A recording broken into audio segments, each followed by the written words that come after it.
বাংলাদেশের মধ্যে ভিতরে ভিতরে অনেক কিছু ঘুরে যাচ্ছে, আমরা কিন্তু এখনো কেউ টের পাচ্ছি না। রাষ্ট্রপতি শাহাবুদ্দিন চুপ্পু ভিতরে ভিতরে ওনার কাজগুলো উনি ঠিকই করে যাচ্ছেন। 5 আগস্টের পরবর্তী সময় রাষ্ট্রপতি শাহাবুদ্দিন চুপ্পুকে অপসারণের জন্য, পদত্যাগ করতে বাধ্য করার জন্য কত না কিছু করা হয়েছে। শেষ পর্যন্ত তারা পরাজিত হয়েছে। শাহাবুদ্দিন চুপ্পু পদত্যাগও করেননি এবং শাহাবুদ্দিন চুপ্পুকে অপসারণও করতে পারেনি। এখন না পেরে শাহাবুদ্দিন চুপ্পুকে অপমানও করা হয়েছে অনেকবার। শাহাবুদ্দিন চুপ্পুর ছবি বিভিন্ন সরকারি প্রতিষ্ঠান থেকে নামিয়ে ফেলা হয়েছে এবং বিভিন্ন কূটনীতিক দপ্তর থেকেও নামিয়ে ফেলা হয়েছিল।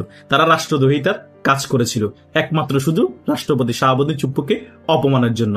তিনি যাতে অপমান বোধ করে তিনি যাতে পদত্যাগ করেন, সেটা তো তিনি কিন্তু পদত্যাগ করেননি এবং ওনাকে পরাস্ত করতে পারেননি, বরং তাদের মুখে চুনকালি হয়েছে তারা রাষ্ট্রদ্রোহিতার কাজ করেছে।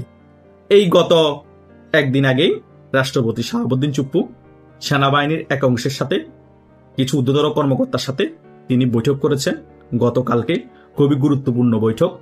সেই বৈঠকে অনেক বিষয় আলোচনা হয়েছে বাংলাদেশের ব্যাপার নিয়ে। এখন অনেকেই প্রশ্ন করতে পারেন যে সেই বৈঠকে সেনাবাহিনীর প্রধান ওয়াকারুজ্জামান ছিল, সেই বৈঠকে সেনাবাহিনীর প্রধান ওয়াকারুজ্জামান ছিল না। এখন কেন ছিল না, কি জন্য ছিল না, সেটা আমি বলতে পারবো না। কিন্তু সেনাবাহিনীর ঊর্ধ্বতন কিছু কর্মকর্তার সাথে রাষ্ট্রপতি শাহাবুদ্দিন চুপ্পু বৈঠক করেছে, সেটাই হচ্ছে বড় বিষয়।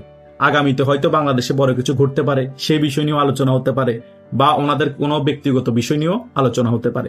কারণ তিনি রাষ্ট্রের এখন প্রধান রাষ্ট্রপতি, তাই বাংলাদেশের ব্যাপার নিয়ে ওনার কনসার্ন হওয়া অনেক বেশি প্রয়োজন। তাই হয়তো বা ওনাদের গুরুত্বপূর্ণ কিছু বৈঠকের মাধ্যমে ওনারা কিছু সিদ্ধান্ত নিয়েছে।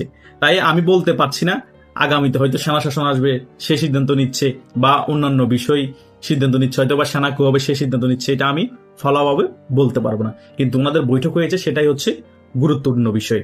আর রাষ্ট্রপতি শাহাবুদ্দিন চুপ্পুকে আগে যেভাবে কোণঠাসা করে রাখা হয়েছিল, আর রাষ্ট্রপতি শাহাবুদ্দিন চুপ্পুকে যেভাবে নজরবন্দি, গৃহবন্দী করে রাখা হয়েছিল, এখন ডক্টর ইউনূস চাইলেও পারছে না।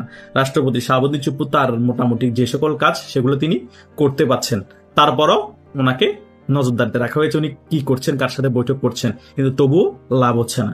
সেনাবাহিনীর একাংশ ওনার সাথে যোগাযোগ স্থাপন করে চলেছে এবং উনিও স্থাপন করছেন, এবং ওনার যা যা করা প্রয়োজন রাষ্ট্রের জন্য তিনি তাই করছেন।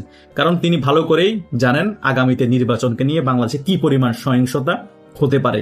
হয়তোবা নির্বাচন নাও হতে পারে, এবং নির্বাচনের দিনও এমন সহিংসতা হতে পারে, হয়তোবা নির্বাচন একেবারেই বানচাল হয়ে যেতে পারে। আর দেশের মধ্যে নির্বাচন পরবর্তী সময় গৃহযুদ্ধ লাগতে পারে। তাই পরবর্তীতে কি স্টেপ নিতে হবে বা কি স্টেপ নিবে সে বিষয়ে ওনারা আলোচনা করতে পারেন। এটা হতে পারে, এটা আমি ফলাভাবে কোনো কিছুই বলতে পারবো না। অনেক কিছুই বাংলাদেশে সম্ভব, অনেক কিছুই হতে পারে। আর রাষ্ট্রপতি শাহাবুদ্দিন চুপ্পু যেটাই সিদ্ধান্ত নেবেন সেটাই সঠিক সিদ্ধান্ত। রাষ্ট্রপতি শাহাবুদ্দিন চুপ্পু যখন দেশের পরিস্থিতি 5 আগস্টের পরে অনেক বেশি খারাপ হয়ে গিয়েছিল, তিনি চাইলে তখন জরুরি অবস্থা জারি করতে পারতেন, কিন্তু তিনি জরুরি অবস্থা জারি করে কি লাভ হবে? কারণ সেনাবাহিনীর প্রধান ওয়াকারুজ্জামান চাচ্ছিল না দেশে জরুরি অবস্থা জারি হোক। তাই এখন সেনাবাহিনীর একটা অংশ যদি দেশের পরিস্থিতি একেবারে খারাপ হয়ে যায়, তখন যদি তারা চাই দেশের সেনা শাসন জারি হোক, তখন রাষ্ট্রপতি শাহাবুদ্দিন চুপ্পুর সাথে সিন্ডিকেট করে হয়তো বা সেনা শাসন জারি করতেও পারে, জরুরি অবস্থা জারি করতেও পারে।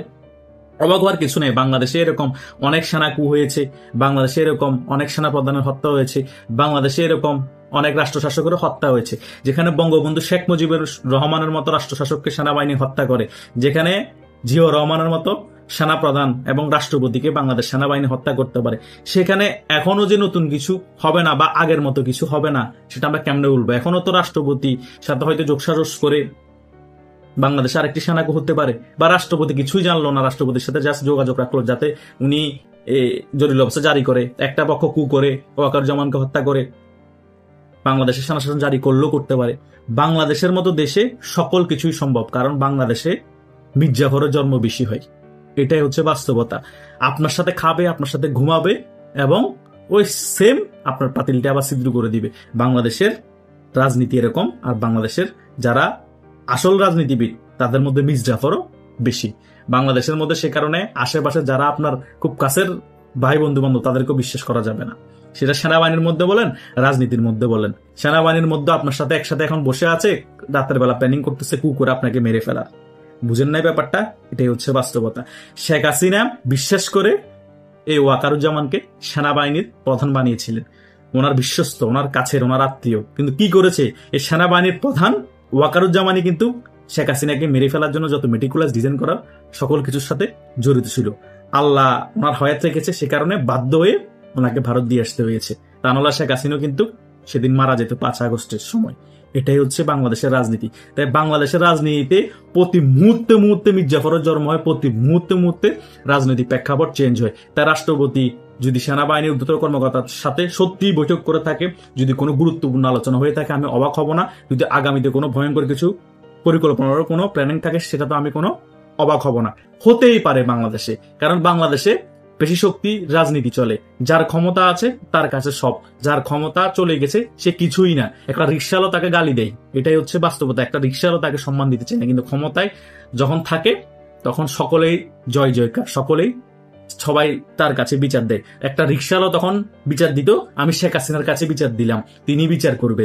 মানে শুধু শেখ হাসিনার কাছে বিচার দিলে বিচার হয়ে যায়। এখন সবাই বিচার দেয়, আমি তারেক জিয়ার কাছে বিচার দিলাম, তারেক জিয়া এটার বিচার করবে। মানে বাংলাদেশের সিস্টেম মতো যে ক্ষমতায় থাকবে, যে মেইন জায়গায় থাকবে, তার কাছে বিচার দিলে সেই বিচার করবে। আর স্টেপ টু স্টেপ পর্যায়ে যারা থাকে তারা বিচার করে না। তারা হচ্ছে যে ঘুষখোর, তারা হচ্ছে যে বায়াস্ট, তারা টাকা খেয়ে পোল্টি খায়।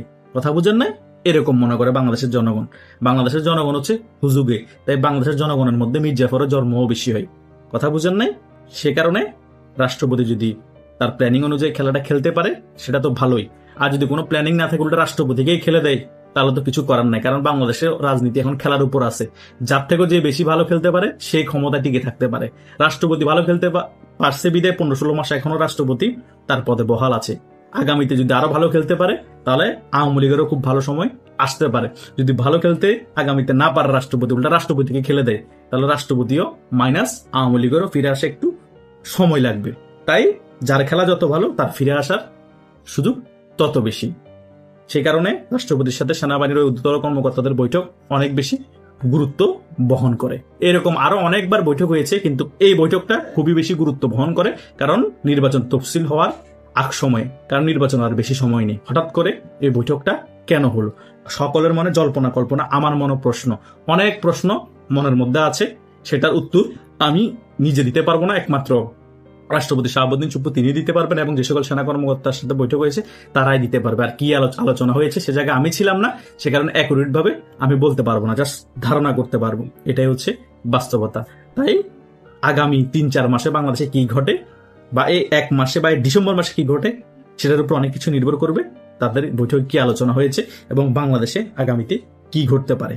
খুব ইন্টারেস্টিং হয়ে গিয়েছে বাংলাদেশের রাজনীতি। আশা করছি বাংলাদেশের রাজনীতির পট পরিবর্তন দেখে বাংলাদেশের জনগণও অনেক বেশি মজা পাবেন। আশা করছি সকল বিষয় বুঝতে পেরেছেন। আপনাদের যদি কিছু মন্তব্য থাকে আপনারা কমেন্ট করে জানাতে পারেন।